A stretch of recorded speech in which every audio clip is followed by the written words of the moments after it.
এবারের লোকসভা নির্বাচনটা এমন একটা প্রেক্ষাপটে দাঁড়িয়ে হচ্ছে, ভারতবর্ষে এমন একটা শক্তি গত 10 বছর ধরে শাসন ক্ষমতায় আছে, যারা ভারতবর্ষের মানুষের ভাষা, ভারতবর্ষের মানুষের পোশাক, ভারতবর্ষের মানুষের খাদ্যাভ্যাস, সর্বোপরি ভারতবর্ষের ডক্টর বি.আর. আম্বেদকরের রচিত যে সংবিধান ভারতবর্ষের মানুষকে যে অধিকার দিয়েছিল, সবটা প্রশ্নের সামনে এসে দাঁড়িয়েছে। এই পার্লামেন্টে দাঁড়িয়ে অনেক কথা, অনেকগুলো আওয়াজ তোলার দরকার। এর আগে ভারতবর্ষের মানুষ 17টা লোকসভা নির্বাচনের মুখোমুখি হয়েছে এবং ইতিহাস ঘাটলে যদি আমরা দেখি, এই ভারতবর্ষে পার্লামেন্টে বাংলা থেকে প্রতিনিধিত্ব করেছেন কখনো কমরেড ত্রিদীপ চৌধুরী, কখনো কমরেড চিত্ত বসু, কখনো কমরেড হীরেন মুখার্জি, কখনো কমরেড সোমনাথ চট্টোপাধ্যায়, কখনো কমরেড বাসুদেব আচারিয়ার মতো মানুষ, যাদের কথা পার্লামেন্টে বসে পণ্ডিত নেহেরু থেকে শুরু করে ডক্টর মনমোহন সিংরা শুনতেন, আলোচনা করতেন, সমৃদ্ধ হতেন। এটা ছিল এক সময় বাংলা থেকে পার্লামেন্টে প্রতিনিধিত্ব করবার এই বাংলার গর্বের দিনগুলো।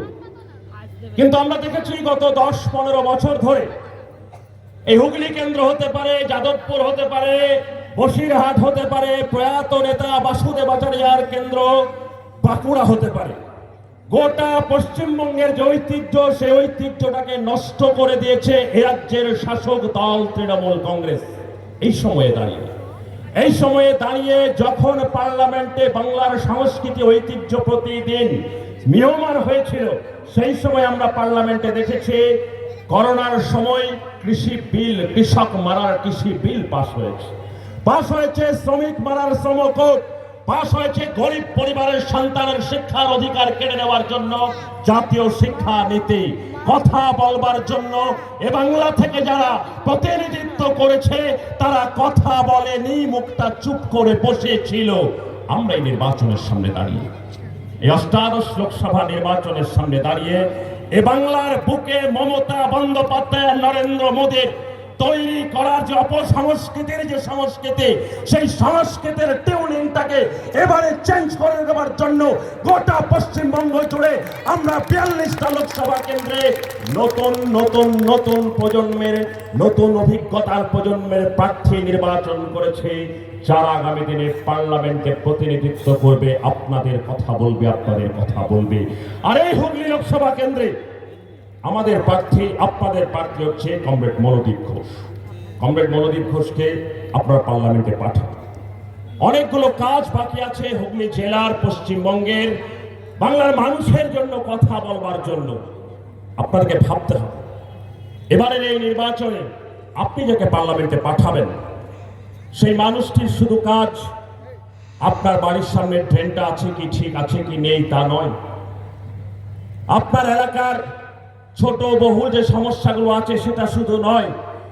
এবারের লোকসভা নির্বাচনটা এমন একটা প্রেক্ষাপটে দাঁড়িয়ে হচ্ছে, ভারতবর্ষে এমন একটা শক্তি গত 10 বছর ধরে শাসন ক্ষমতায় আছে, যারা ভারতবর্ষের মানুষের ভাষা, ভারতবর্ষের মানুষের পোশাক, ভারতবর্ষের মানুষের খাদ্যাভ্যাস, সর্বোপরি ভারতবর্ষের ডক্টর বি.আর. আম্বেদকরের রচিত যে সংবিধান ভারতবর্ষের মানুষকে যে অধিকার দিয়েছিল, সবটা প্রশ্নের সামনে এসে দাঁড়িয়েছে। এই পার্লামেন্টে দাঁড়িয়ে অনেক কথা, অনেকগুলো আওয়াজ তোলার দরকার। এই আওয়াজগুলো তুলবে কি আপনার হুগলি লোকসভা কেন্দ্রে? প্রাতিষ্ঠানিক রাজনৈতিক দলগুলো 3টে প্রার্থী আছে। একজন 5 বছরের বিদায়ী সাংসদ, 5 বছর বিদায়ী সাংসদ হিসাবে তিনি আপনার এলাকায় কি করেছেন আমার থেকে আপনি অনেক ভালো জানেন। শুধুমাত্র হুগলি লোকসভা কেন্দ্রের সাধারণ মানুষ তাকে নিখোঁজ বলছে না, তার দলের লোকরাও তাকে নিখোঁজ বলছে, তাকে নিয়ে বিক্ষোভ দেখাচ্ছে। সুতরাং আপনাকে বুঝে নিতে হবে, এই ভদ্র মহিলা গত 5 বছর মানুষের জন্য যেমন কাজ করেননি, তার দলের লোকের সঙ্গেও সম্পর্ক রাখেনি। উল্টো দিকে মমতা বন্দ্যোপাধ্যায় রাজনীতিটাকে গুলিয়ে দেওয়ার জন্য তিনি এমন একজনকে প্রার্থী করছেন, শুধু তিনি ধোঁয়া দেখতে পান। আর আমাদের প্রার্থী হচ্ছেন কমরেড মনোদীপ ঘোষ।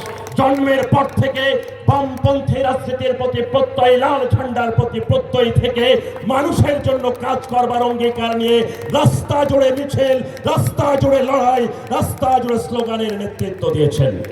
আপনাকে আগামী 20 তারিখ সকাল নিজে বুথে যান। বুথে গিয়ে কাস্তে হাতুড়ি তারা চিহ্নে কমরেড মনোদীপ ঘোষকে পার্লামেন্টে পাঠান। অনেকগুলো কাজের মধ্যে অন্যতম কাজ হচ্ছে, আপনি জানেন যারা এই পশ্চিমবঙ্গে বসবাস করেন, গত 13 বছর ধরে আপনি দেখেছেন এই পশ্চিমবঙ্গের বুকে অজস্র চুরি দুর্নীতির ঘটনা ঘটেছে। কোন চুরি নেই? অজস্র তালিকা, চাকরি চুরি, গরু পাচার, কয়লা পাচার, বালি পাচার থেকে শুরু করে তালিকার কোনো শেষ নেই।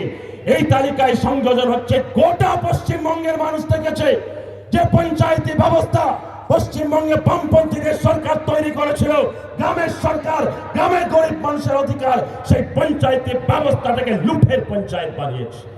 2004 সালে পার্লামেন্টে বসে 61 জন বামপন্থী সাংসদ, প্রথম ইউপিএ সরকার ডক্টর মনমোহন সিং এর নেতৃত্বে যে পার্লামেন্ট দিয়েছিল গরিব মানুষের 100 দিনের কাজের অধিকার, যে পার্লামেন্ট দিয়েছিল আরটিআই অধিকার, যে পার্লামেন্ট দিয়েছিল বনাঞ্চলের অধিকার, সেই পার্লামেন্ট গত 10 বছরে নেই। আমরা উল্টো দিকে দেখছি, এই সময়ে দাঁড়িয়ে গোটা পশ্চিমবঙ্গের গরিব মানুষের 100 দিনের কাজের অধিকার কেড়ে নেওয়া হয়েছে। আর সেই 100 দিনের কাজে চুরির টাকায় তৃণমূলের নেতাদের গাড়ি বাড়ি তৈরি হয়েছে।